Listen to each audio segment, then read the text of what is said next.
The rain had been falling for 3 days straight, turning the parade grounds of Fort Kestrel into a mud-choked swamp, and yet the army still marched, still drilled, still prepared for a war that never seemed to end. From the iron gates at the eastern wall to the soaring towers of the command citadel, the entire fortress trembled with activity. Smiths hammering at anvils, quartermasters shouting inventories, and soldiers cursing as they hauled crates of munitions through knee-deep sludge.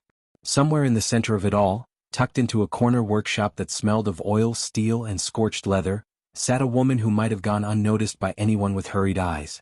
She was bent over a disassembled rifle, her hands dark with grease, her sleeves rolled past her elbows, her hair bound tightly at the nape of her neck. To the passing glance, she was simply another armorer in a long line of armorers, one more mechanic who kept the war machine alive. And perhaps, to most, that was all she ever wanted to be. Her name was Kaylin, and for years she had been invisible inside these walls. Invisibility was a skill she had honed with precision. She did not speak loudly, did not linger in the mess hall, did not drink with the off-duty platoons or laugh at the officers' jokes. Her place was among the racks of rifles and pistols, the rows of heavy machine guns waiting for her touch.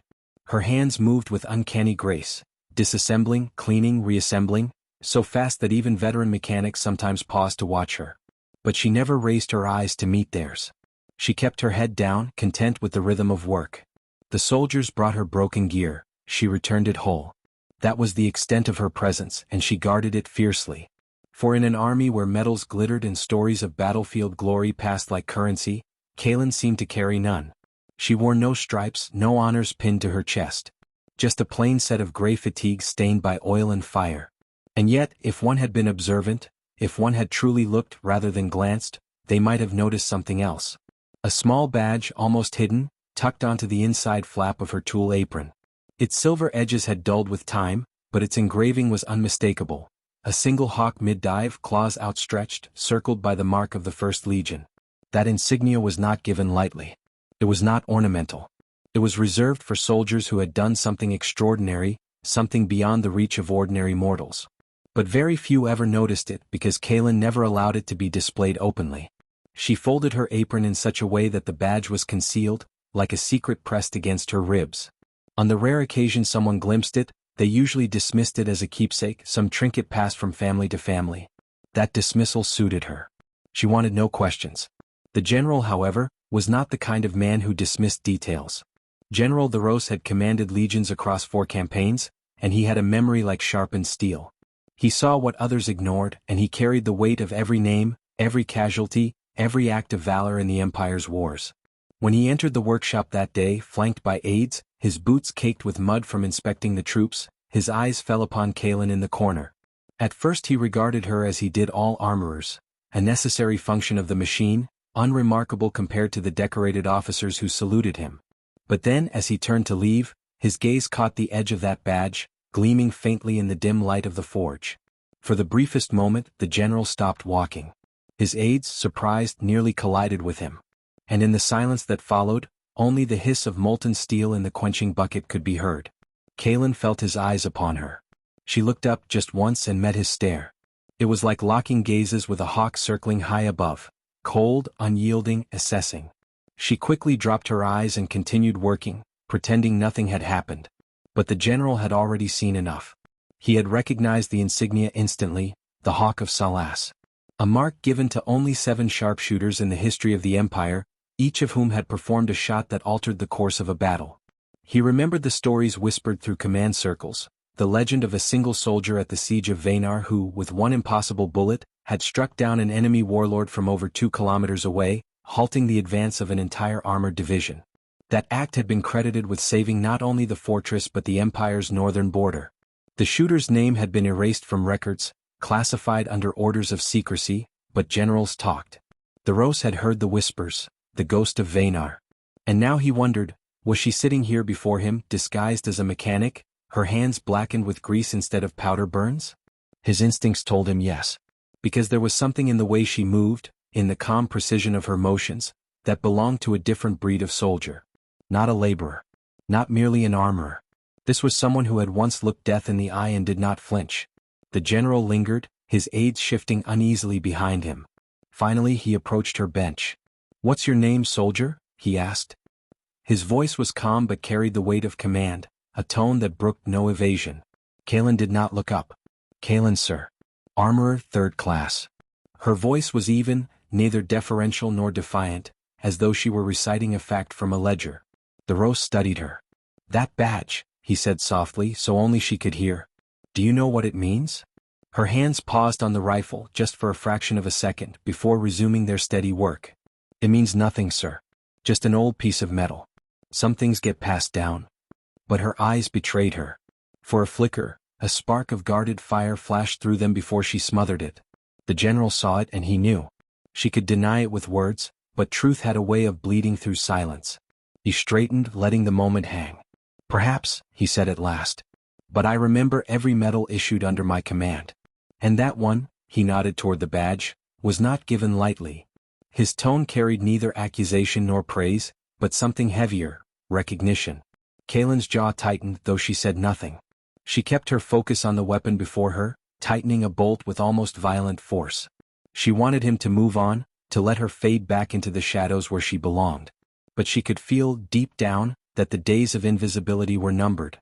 The general had seen her. He had noticed. And once noticed, a legend could never remain hidden for long. The rain outside continued to pound, masking the hum of the fortress, but within that workshop the air shifted.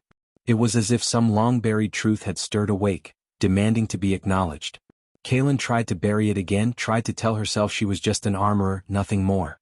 Yet the badge gleamed faintly from her apron, and the general's eyes never left it. The past had found her. And it would not be denied. That night the fortress did not sleep. The storm had worsened, winds rattling the barracks roofs and sending guards clutching their cloaks tighter at their posts. Lanterns flickered against stone walls as soldiers hurried between mess hall and quarters there. Boots splashing through waterlogged trenches. Somewhere in the citadel's upper tower, General Theros sat at his desk, the light of a single oil lamp spilling across maps and sealed dossiers. His aides had retired, but he remained, unable to shake the image of the woman in the workshop, her hands steady as if the world itself could not unsettle them, the faint gleam of the hawk badge pressed against her chest. Theros had long ago learned to trust his instincts, and tonight they whispered to him that Kalen was more than what her papers claimed. And so, he summoned the records. The fortress archives were a labyrinth of dust and locked cabinets, guarded by clerks who had grown old among paper and ink. At the general's command, they unearthed Kalen's file, a thin ledger compared to the weighty dossiers of officers decorated with ribbons and commendations. Her history on the surface was plain. Enlisted at 17, transferred to logistics, reassigned to ordnance repair. Nothing unusual. No commendations, no court-martials, no battlefield deployments listed. To anyone else, the file would have been the end of inquiry. But Theros knew how the Empire buried secrets, under layers of simplicity hidden in the blank spaces where details should have been. The general ran his finger along the service years and frowned. There were gaps, entire months with no records as though she had simply vanished from the rolls. He requested the restricted files, those stamped with the crimson seal of the High Command.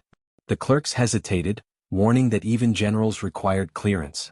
Theros silenced them with a look.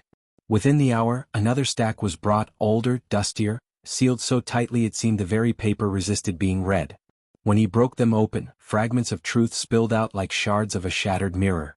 Reports from the siege of Vaynar, redacted beyond recognition, lines of black ink hiding names and details. Yet between the lines, Theros caught glimpses, a sniper unit deployed to the northern ridge, an enemy general felled by a single shot at extreme range, the battle turning in the Empire's favor within hours. The name of the shooter was absent, deliberately removed. But a description of the insignia awarded, the Hawk of Salas, was there. He closed his eyes, exhaling slowly. So it was true. She had been the one.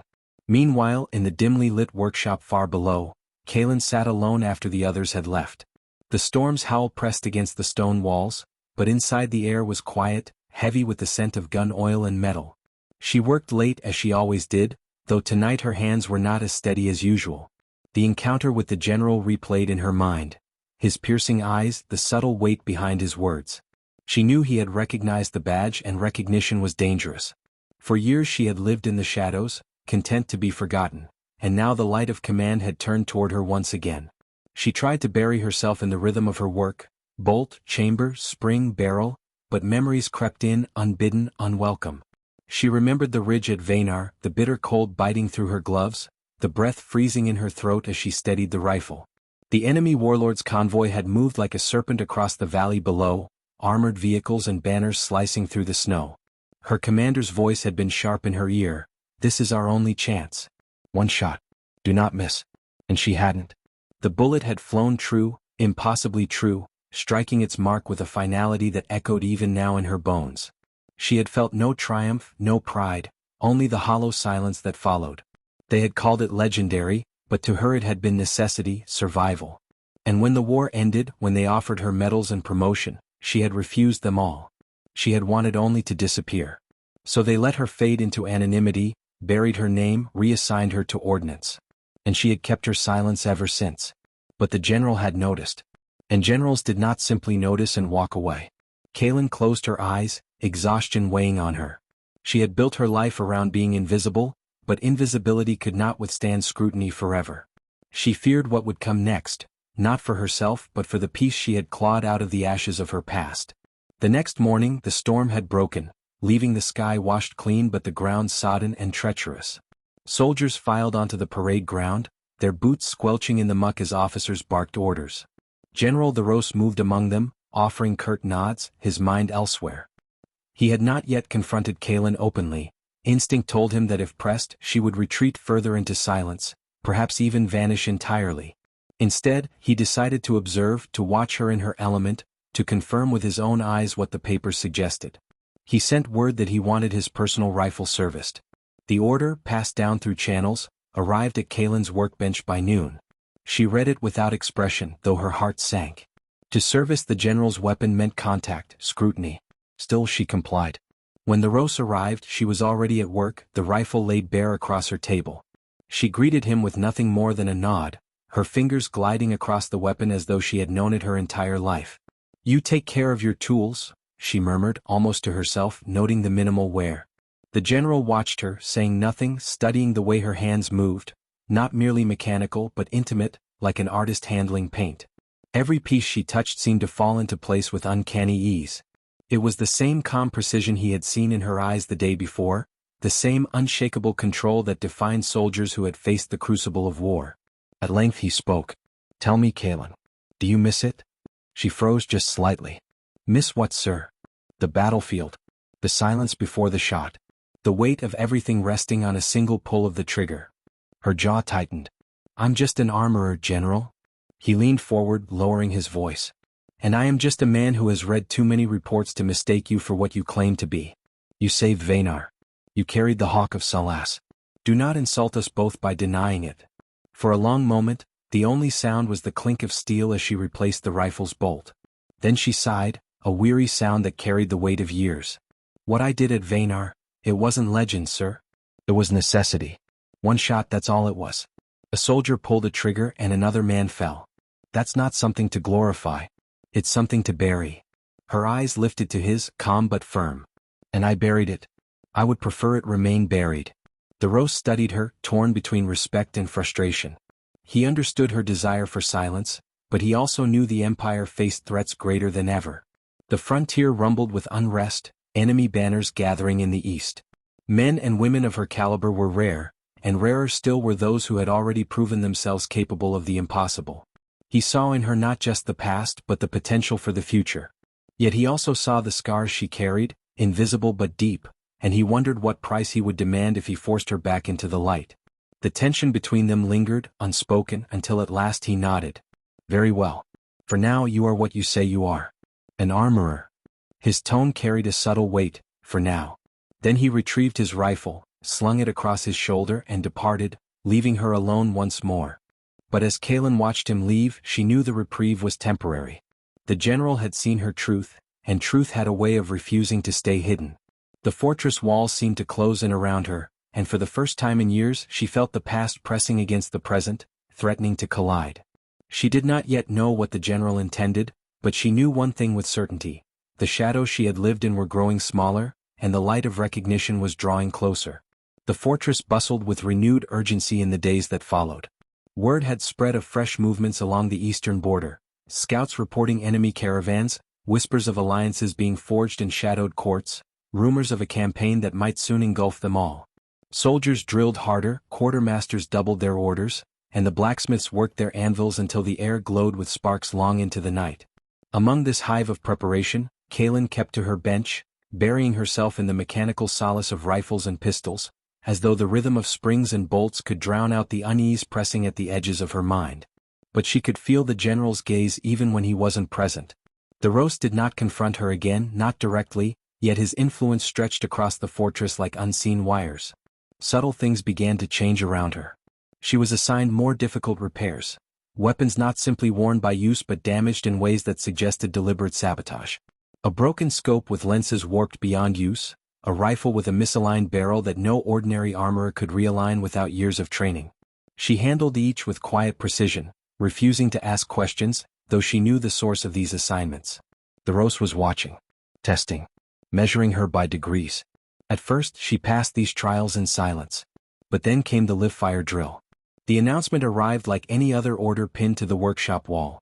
The garrison's best marksmen were to assemble for inspection and demonstration on the range, their weapons to be serviced and certified beforehand. It was standard procedure, nothing unusual, except that this time her name was included on the roster. Not as an armorer. As a participant.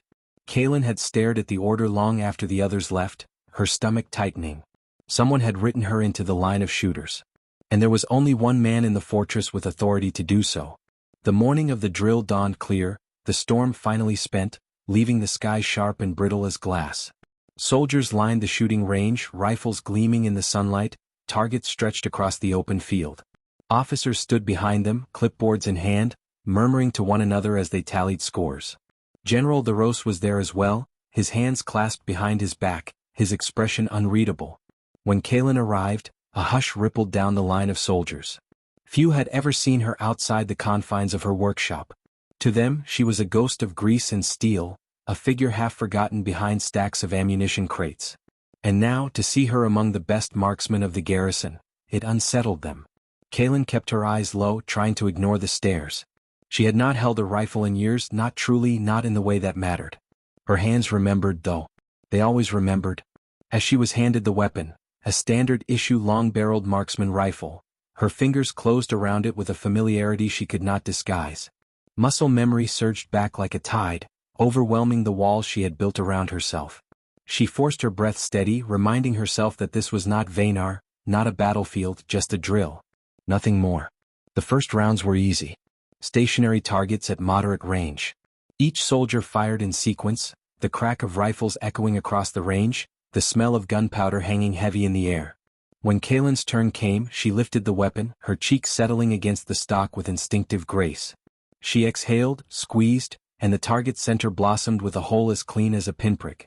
Another shot, another center. And another. The officers nodded, impressed though not surprised. Many soldiers could manage such accuracy. But then the range shifted. Moving targets were rolled out, iron plates mounted on tracks, darting side to side across the field. Distances increased. The wind picked up. Soldiers began to falter, their scores slipping, frustration muttered under their breath.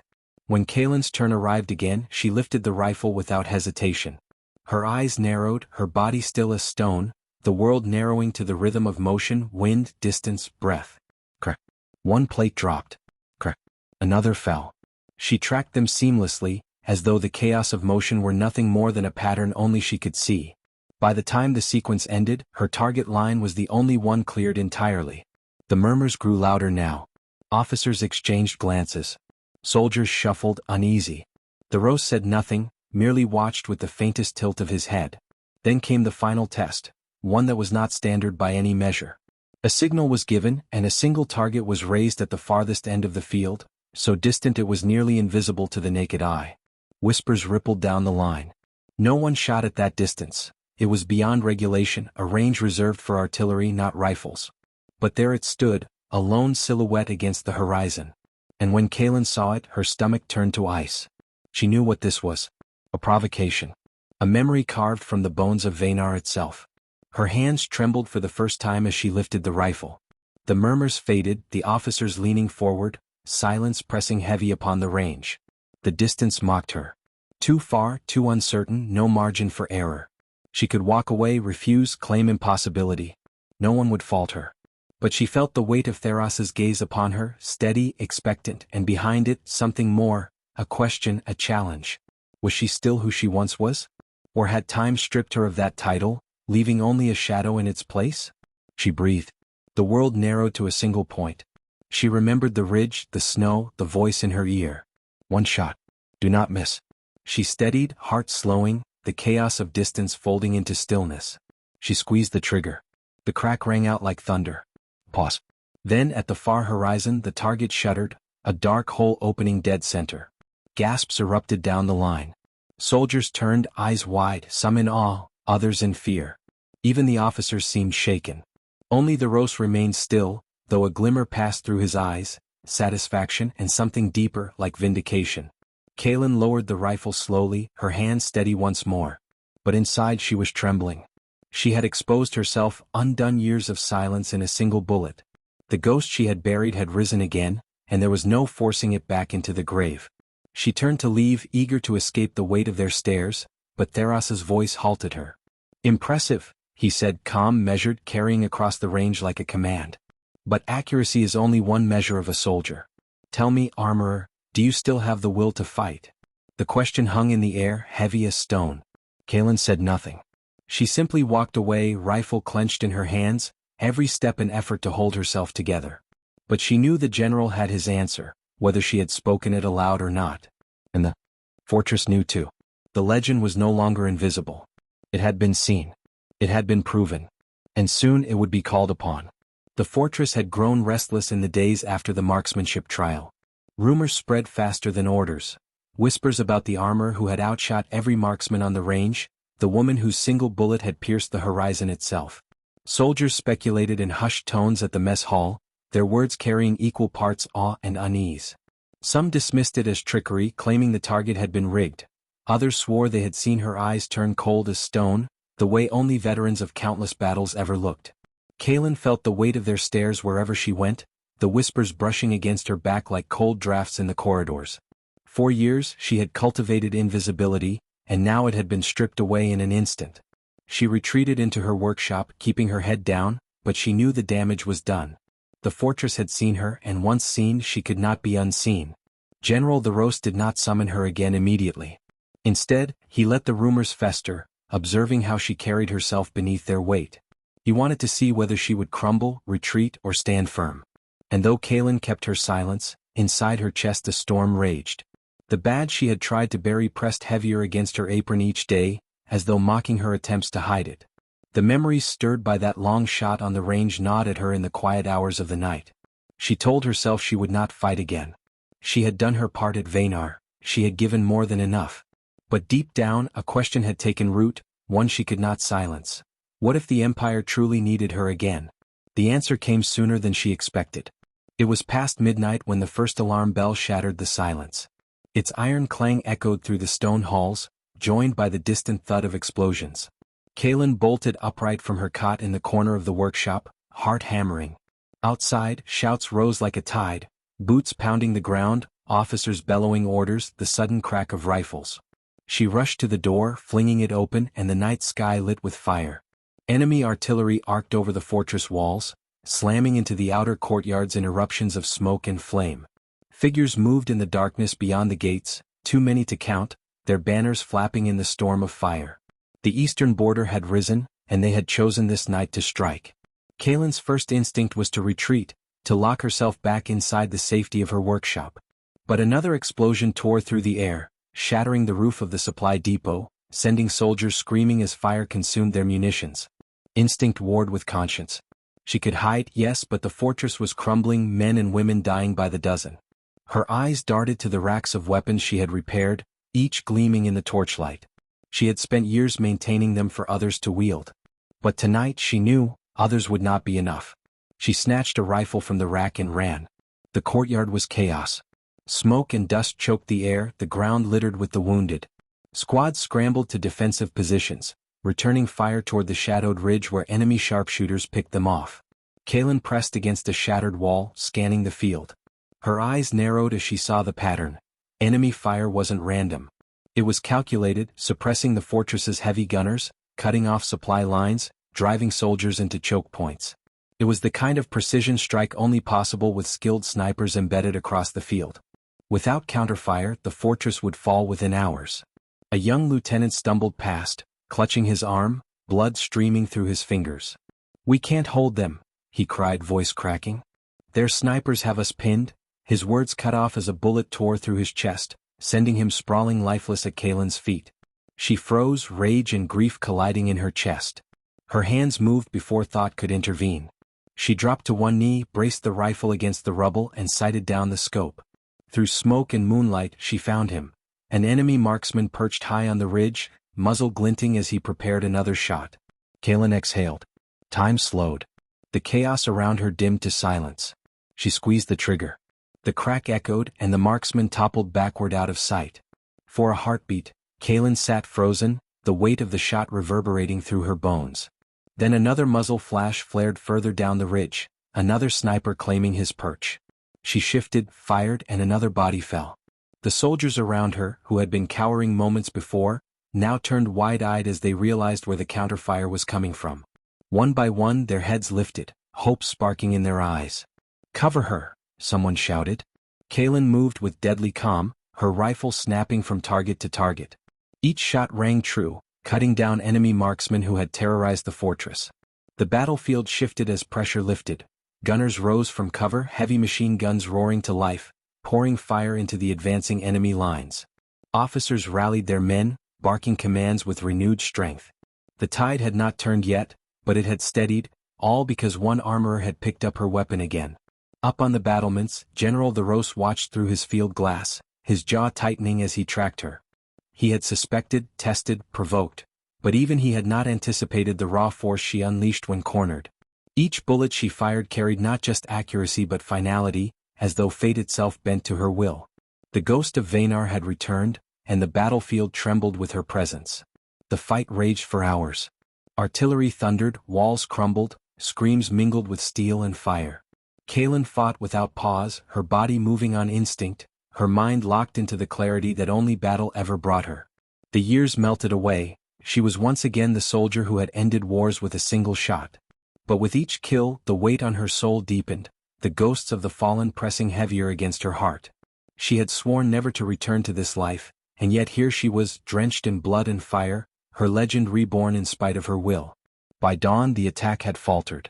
The enemy, battered and broken, retreated into the hills, leaving behind their dead and dying. The fortress stood, scarred but unbroken, smoke rising from its battered walls. Soldiers staggered among the ruins, tending to the wounded, gathering the fallen. Exhaustion weighed heavy across the garrison, but beneath it, a current of awe rippled. They had survived the night, and they all knew who had made the difference. Kaylin sat against a shattered wall, her rifle across her knees, her hands trembling now that the adrenaline had faded. Her body ached, her eyes hollow, but she was alive. Around her, soldiers whispered her name, their voices carrying reverence and fear alike. She closed her eyes, wishing she could silence them, wishing she could vanish once more into anonymity. But she knew the truth. There was no hiding now. General Theros approached, his uniform torn, streaked with soot, but his stride steady. He looked down at her, his expression unreadable. For a long moment, he said nothing, simply regarding her with the weight of a man who had seen the impossible confirmed.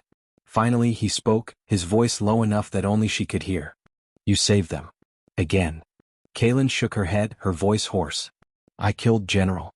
That's all I ever do." Theros crouched beside her, his eyes hard but not unkind. "No. You decided. You saw the field, you read the truth, and you acted. That is not killing, it is command. And whether you accept it or not, the Empire needs you. They needed you at Vanar.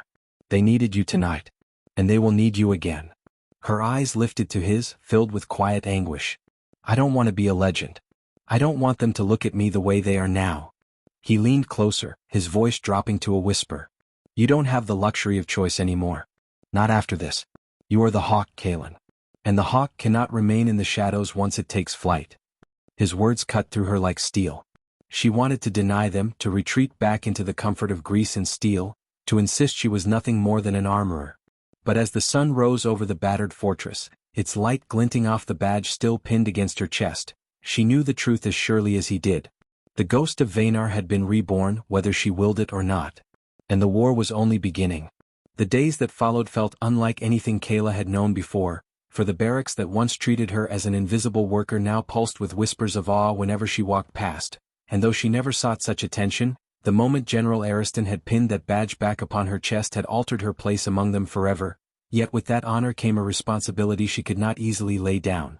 Training resumed in full intensity as the regiment prepared for what scouts called the inevitable confrontation with the enemy's armored vanguard, and the general, true to his word, assigned her not to the rear where armorers worked in dim corners, but to the field companies where her rifle and her knowledge of weapons maintenance could tip the scales.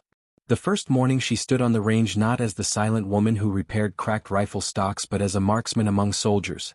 The younger recruits gathered, staring with curiosity that bordered on reverence, and when Ariston ordered her to demonstrate proper long-range firing stance, she dropped into position as naturally as breathing, sighted the target at 1,200 meters, and squeezed the trigger with that serene precision that had once carved her legend across distant campaigns, the shot striking the bullseye so cleanly the metallic plate rang out like a clear bell. A hush followed, then an eruption of cheers, and though she felt a flicker of warmth at their respect, Kayla reminded herself this was not performance but preparation, for the war pressed close, and lives would depend on far more than applause. In those days she also noticed something unexpected growing between herself and Ariston, not spoken, not even directly acknowledged, but present in the way his eyes lingered on her across strategy tables, in the slight softening of his iron voice when he called her name, and in the trust he extended when he tasked her with responsibilities no other soldier would be granted so swiftly. During long nights when they walked the perimeter together, inspecting defenses beneath the pale wash of moonlight, they spoke less of tactics and more of burdens carried. The men he had led into battles were not all returned, the choices that haunted him in silence, and the years she had hidden herself in anonymity, content to let the world forget her rather than face the ghosts of every man she had killed. There was no need for declarations, for the bond forged between them lay in shared silence as much as in words, yet Kayla felt something awakening within her that she had long buried, a sense that perhaps she was not destined to live forever in shadows of regret but could still choose a path where service, honor, and even trust in another might coexist. The looming campaign, however, allowed little time for personal reflection, and soon orders arrived that the regiment would march at dawn to reinforce the southern ridge, a high ground critical to controlling the valley below where enemy forces had begun massing artillery. The night before departure, Kayla worked beside the armorers she once called family, inspecting every rifle, checking every blade, oiling mechanisms until they gleamed, for though she was now elevated in role, she had never forgotten the sweat-stained benches where she belonged, and the younger smiths watched her with a mixture of pride and sorrow, knowing she was stepping onto a battlefield from which not all would return. When dawn broke, drums thundered, banners unfurled, and the march began, the army stretching in endless lines across the plain, and Kayla walked near the front beside the general himself, her rifle strapped across her back, her badge glinting beneath the morning sun like a reminder that she could no longer pretend to be ordinary. The ridge came into view by evening, its slopes steep and rugged, and scouts reported enemy units were already probing the lower trails, setting traps to delay their ascent. Ariston wasted no time. He divided the companies, sent skirmishers ahead, and ordered Kayla to climb with him along the western incline where vantage could be gained. That night, as fires flickered low and men ate rations in tense quiet, Kayla sat apart, polishing her scope, when Ariston approached, crouched beside her, and without preamble said, "They'll come tomorrow. In numbers. When they do, I'll need your eye not just to kill but to guide. Show me where their guns nest, where their lines break. Can I count on you?" His words were more than a question. They were an acknowledgement that her role would shape the fate of all who followed. Kayla looked at him, at the man who had dragged her from obscurity and placed her again in the current of destiny, and though fear whispered at the edges of her mind, she met his gaze with calm resolve and answered simply, "You can." At that moment, something shifted inside her, not merely returning to the battlefield but stepping fully into who she was meant to be, no longer the hidden armorer, no longer the ghost of past victories, but a soldier reborn into purpose. The night stretched on, stars burning overhead, the valley below already echoing with faint rumble of enemy engines, and Kayla felt the weight of tomorrow pressing upon her chest, yet in that weight she also felt clarity. For the first time in years she did not doubt who she was. She was the marksman, the protector, the one who would stand where others faltered, and when dawn lit the ridge in fire, she would be ready. The dawn that followed did not rise in gentle hues but with a harsh blaze of crimson bleeding across the horizon, a sky that seemed to foretell bloodshed, and by the time the first shafts of light struck the ridge, Kayla and the soldiers beside her were already entrenched, rifles braced, hearts pounding in a rhythm that matched the distant rumble of advancing engines, and when the enemy came, they came with a ferocity that turned the valley below into a storm of steel. From her vantage point near the western incline, Kayla pressed her eye to the scope and saw their formations: armored transports grinding forward, infantry spilling like ants across the slopes, heavy cannons dragged by teams of oxen like beasts, and above it all the banners of a ruthless commander whose name had haunted their borders for months. The first volley of artillery shook the ground beneath her. Boots, shells screaming overhead to burst against the rocky slope, showering shards of stone and dirt across the trenches, and men cried out as fire and smoke consumed the lower lines. Ariston's voice cut through the chaos, deep and commanding, rallying the regiments to hold the high ground, and Kayla felt the familiar stillness descend upon her, that strange clarity that had once made her a legend. The roar of battle dimmed, her breath slowed, her focus narrowed until the entire world seemed reduced to the circle of glass before her eye. She spotted the first enemy machine gun nest setting up behind a boulder cluster, its operators preparing to rake fire across their front line, and without hesitation she adjusted, exhaled, squeezed, the crack of her rifle cut sharp and clean, and the enemy gunner fell backward in a spatter of red.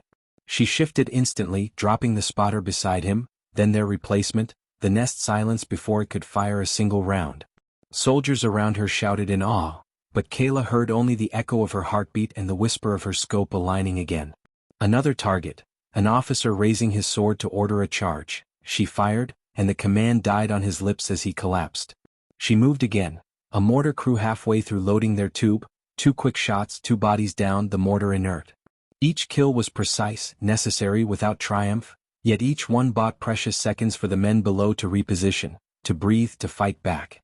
The enemy surged regardless, their sheer numbers pressing like a tidal wave, climbing the rocky incline with shields raised, arrows and bullets alike whistling toward the defenders, and Kayla shifted from surgical strikes to covering fire, laying down shot after shot that broke their ranks, slowed their advance and shattered their morale.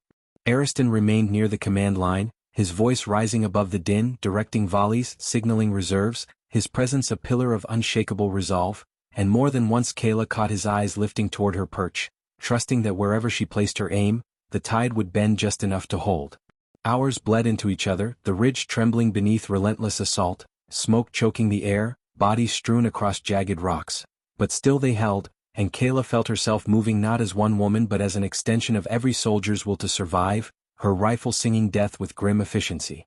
At one point, an enemy sniper nearly found her, the crack of his rifle grazing a splinter of stone inches from her head, but she rolled, shifted position, and when she spotted the glint of his scope across the valley, she fired faster than thought, her bullet shattering his sight and his skull in the same breath.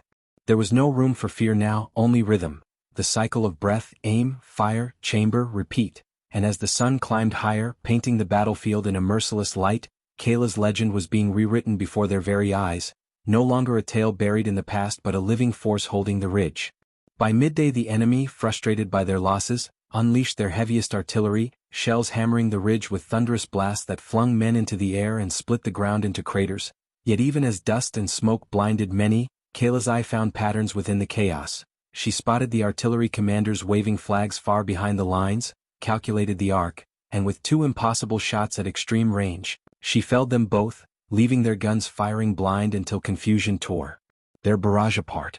Soldiers cheered her name now, not just in whispers but shouted openly, the sound carrying along the trenches like fuel to weary hearts, and though Kayla did not raise her head to acknowledge it, a part of her chest tightened with something unfamiliar, not pride exactly, but a recognition that she was no longer fighting only for herself but for all who depended upon her. Still, the battle dragged on, relentless, and as dusk approached, the enemy made one final desperate push, throwing everything into a massive charge meant to overwhelm the defenders by sheer weight. The ridge shook with their stampede, the clang of steel, the screams of the dying, and in that moment Kayla did what only she could. She rose from her position, stood tall upon the highest rock despite arrows and bullets whizzing past, and poured fire into their lines with a calm fury, every shot finding its mark, every enemy who dared lead the charge cut down before they reached the crest. Her figure became a beacon. Soldiers saw her silhouette framed against the blazing sky and found strength they thought spent, rallying with renewed ferocity to meet the enemy blade for blade. Beside her, Ariston drew his sword, his roar shaking the air as he led the countercharge, and together they drove the invaders back, step by bloody step, until the ridge was theirs once more.